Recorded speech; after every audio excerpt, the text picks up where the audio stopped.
What is going on, everyone? We're back here with another segment of Gamma Reviews where we're not here to talk about radiation or later. We're just here to talk about anime, gaming, and all things comics, alright?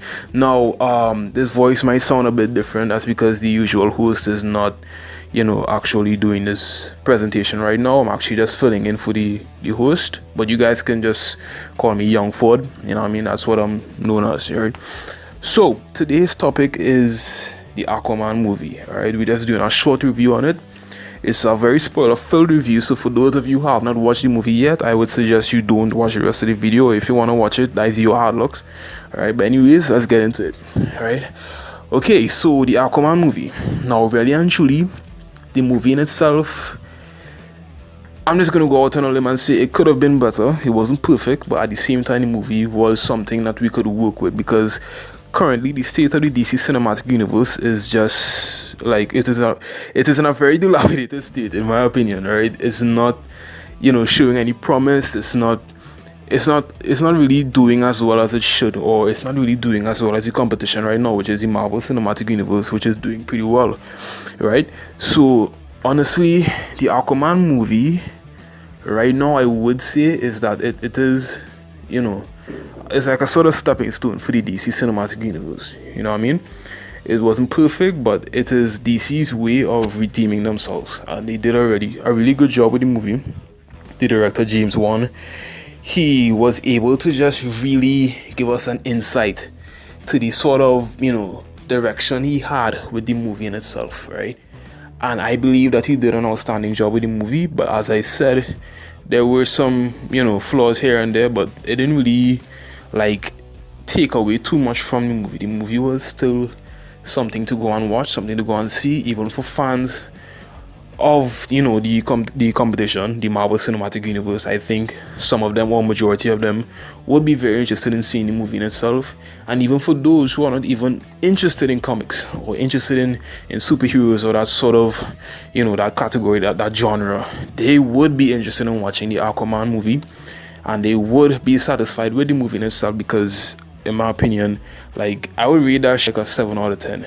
Alright, it wasn't perfect, like I said, and the movie in itself it has received a lot of mixed reviews, in the sense that majority of the fans, or majority of the viewers I should say, were giving some rather positive feedback. But then there was that sort of, okay, so let's say it's 3/4 of the actual viewers were actually pleased with the movie, while that final quarter was just hating on the movie. They were just going in, you know what I mean? But anyways, back into the actual review of the movie in itself. Now, the movie takes place, it begins, in the past, showing exactly how Aquaman came about. Alright, it starts off with his mother, Queen Atlanta. What happened was that she was sort of running away from her life, because she was placed into an arranged marriage. She was about to marry someone, and she just basically had no love for the individual. So she tried to run away. She tried to just escape everything that was going on in her life at that time, right? So what happened was that as I said, she ran away. She swam away, I should say. And she ended up meeting up with a guy who was a lighthouse keeper, right? He sort of washed up on her shores. She washed up on his shores, my bad. And what had happened was that he met her, and then he realized that she was in a situation. She was all flustered and she wasn't herself, right? He was able to just tell. So he took her in, and he sort of took care of her for a while, because she just wasn't in the right frame of mind. All right, so as he took her in, he started to just basically introduce her to human life. See, now she's not really a human, right? She's technically like an alien or something, because she doesn't actually breed and live, but she's not used to breeding and living under the same conditions as normal human beings. All right, so the lighthouse keeper, which is Aquaman's father, he had to sort of introduce her to living on land, and throughout their actual time together, they ended up falling in love, and that's how Aquaman came about. right? So yeah, so they came together and they had a child, and that was Arthur Curry, aka Aquaman, right? Now, seeing as she ran away, it would ultimately mean that, she can't just remain on the run for long, right? Because what happened was that the person she was supposed to be married to, the future king, actually sent some of his guards to find her, right? So the guards ended up by the lighthouse, and they actually attacked the lighthouse. They destroyed it completely, all right. But before they could actually destroy it completely, all right, Atlanta, well, the queen, the supposed queen, the destined queen, she was actually able to fight off the guards, and she was able to do it in such a way that it really just showed you how powerful Atlanteans really are, because you know what I mean. She was in possession of her trident at that time. Just a small input. There are many tridents that belong to different individuals within Atlantis, right? Now she had a trident herself. It wasn't the most powerful trident, but it was capable of working. So seeing as the guards were attacking, Atlanta had to more or less fend them off. Right, so she did that, and she did it in such a way that it just really just showed you, like, just basically, like I said, how powerful Atlanteans are. Like, she was able to just dispatch them in a very quick and efficient manner, right? It was insane. Now, she was able to do that. She sort of just, well, she was able to just fend them off for a while, and she realized to herself that if she was to actually stay there, the actual attack in itself would continue. Like, the king would continue to send guards, and it would risk the safety of her child, which is Aquaman, right? So what she did was that she hid Aquaman and the lighthouse keeper, which is the child father, and she had to more or less just run away again. She had to keep running because she just didn't want that sort of harm and danger to continue to persist, to actually come back and interfere with the child's safety. So she ran away again, and this time she actually found her way back into Atlantis, where she was placed into exile because of the fact that she ran away. All right, they literally exiled her, but not before she actually married the king, and then they had a child together, a full Atlantean named Prince Orm. All right. Now, basically, that introduction in itself, it really cemented that the fact that the director, Mr. James Wan, right, within the entire scene in itself, he had such a wonderful insight and such a well, orchestrated depiction of what he actually wanted, and you were able to just understand fully what was going on within the scenes. So even if you're not like an actual fan of DC Comics or even a fan of Aquaman, you would have been able to actually properly understand what was going on, and you would have been able to just properly understand all of it. So after that, now Arthur was basically placed in a lifestyle where it was just him and his dad. He had to grow up and eventually realize that he has these abilities, and he had to start adapting to life with those abilities, right? And it was more or less difficult for him. It was sort of like, Clark Kent when he started to realize that he had superpowers at a young and early age, just at a lesser level, right? So throughout the movie in itself, there came a point where Aquaman had to realize to himself that, a lot of strange things were happening because of the fact that, there's this sort of like a low-key beef between the surface dwellers and the Atlanteans, right? The surface dwellers would mean the people on land. And there were a lot of strange things happening, and he had to sort of like realize like what was causing it, but he didn't want to actually put himself into that life. He didn't want to actually take it into recognition. He just wanted to live an ordinary life on Earth, on the surface.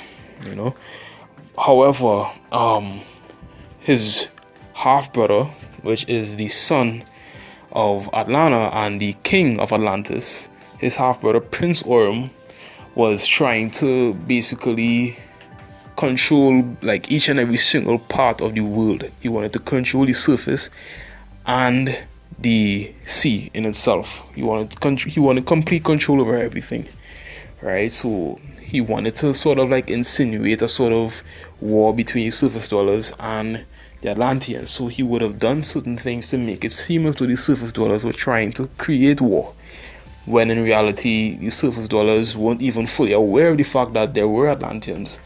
They knew that there was an Aquaman, a man who was able to swim underwater, but they assumed he was just like, you know, a solo person. He was just by himself, sort of like Superman, right?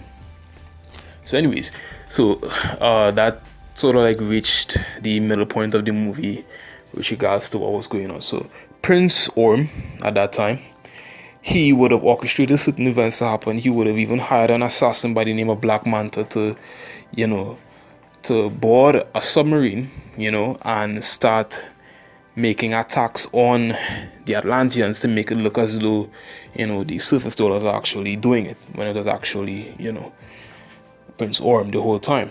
All right. So basically, your boy Aquaman had to come in and do something about it. And to the ladies out there who are not really interested in comic book movies, I think you would, find it to be very interesting, when you actually come across Aquaman and what he looks like. He gives off that sort of alpha male bravado. He's in a very fit, he's a really fit guy, you know what I'm saying? So I think like a lot of ladies would be interested in that sort of aspect with regards to what he looks like, but yeah, so that reaches the midpoint of the movie. That's where the actual action starts taking place. And there was this whole scene where Aquaman had to board the submarine and take out the assassins that were on it. And he sort of just did it in such a way that it just gave the definition of a badass. Like, he just was able to just take out everything. There was even this one scene where he was under the submarine itself, and he had to actually push the submarine upward out of the water, and it just really showed, just how powerful he really is, So, with regards to how Atlantis looks, that's one thing I wanted to touch on. Now, with regards to how the director actually depicted the scenery in Atlantis, is exactly how you would expect it to look. It has this really wide and really technologically advanced civilization, sort of like Wakanda in Black Panther, right? And everything is just, it's sort of giving you that aquamarine vibe, but at the same time, you can just tell how advanced they are with regards to everything that they have learned and discovered, The vibe in itself that it gives off, like I said, is a very sort of fish-like vibe. Everything is just, like filled with marine life, and everything is just, very advanced with regards to how it's displayed. All right. Now, with regards to the actual overall character development of Aquaman, like I said, in the earlies, he didn't actually want to actually embrace, the whole being an Atlantean thing. All right, he just wanted to live his normal life, probably save a few lives here and there, but not really make too much of a big deal out of it. But overall, throughout the movie, he had to realize to himself that he just wasn't born for no reason, right? He was the actual joining of the surface world and the Atlanteans in itself.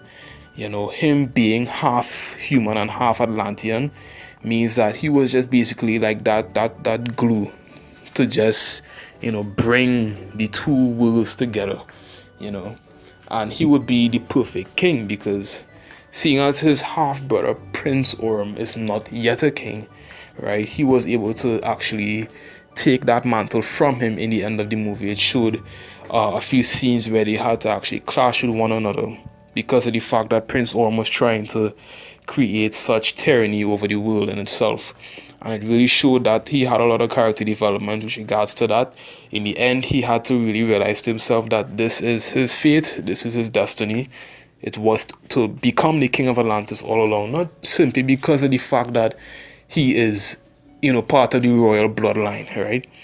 Because really and truly, it could have been some other Atlantean hybrid child, right? That wasn't part of the royal bloodline, and in my opinion, that child would have had to have somehow become the ruler of Atlantis, simply because of the fact that that child would be, that sort of, conclusion, that sort of resolution to the actual conflict at hand, which is basically the war between the surface world and the Atlanteans, right? And coming to the end of the movie, it really just showed how, like I said, the vision, the idea that James Wan had for the movie in itself, it really inspired, like a lot of people to just realize to themselves that, we have to give DC a second chance, because even though they have been doing pretty bad in the past with regards to their movies, this movie is just, the beginning of a new era for DC, And overall, with regards to how the movie went about, I would say, like I said, I'd give it a 7 out of 10. It wasn't perfect, but it was something that, something to just give you some hope, you know what I mean, for the future of DC. All right. So that's it for my presentation on the Aquaman movie review. And I want you guys to just tune in next time for what we have left. Thank you very much. And you guys, take care.